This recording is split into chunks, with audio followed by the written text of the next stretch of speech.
Penyesalan penyiram air keras usai Agus Salim gagal dapat uang 1,3 miliar rupiah, titip pesan menyentuh. Inilah penyesalan Aji penyiram air keras usai Agus Salim gagal dapat uang donasi 1,3 miliar rupiah. Adapun Aji pelaku penyiraman air keras terhadap Agus Salim kini ungkap penyesalannya. Di mana Aji sang terdakwa penyiraman air keras nyatanya baru saja menjalani sidang perdana di tengah-tengah Agus berpolemik gara-gara uang donasi. Jadi penyebab mata Agus mengalami kecacatan dan kebutaan, Aji mengurai curhatan kepada pengacaranya, Linggar. Usai persidangan, Linggar pun berbicara ke awak media soal titipan pesan dari Aji.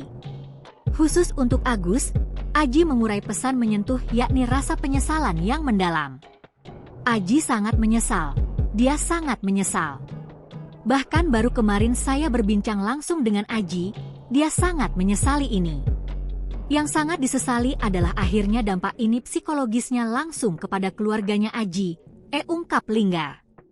Lebih lanjut, Linggar menyebut kliennya tidak pernah berniat mencelakai atau membuat Agus buta. 2 bulan mendekam di penjara, Aji terus merenungi perbuatannya kepada Gus. Pesan dari Aji itu rasa permohonan maaf sedalam-dalamnya kepada Agus.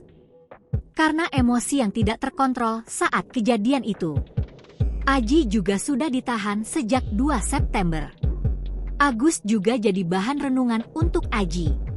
Berkali-kali ketika saya besuk Aji dia sangat menyesali itu, imbuh Linggar.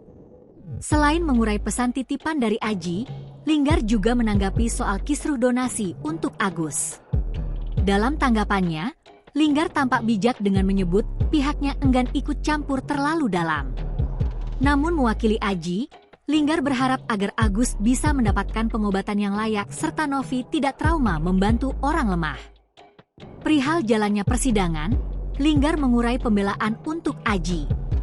Linggar berjanji akan membela Aji namun dengan tidak membenarkan perbuatannya.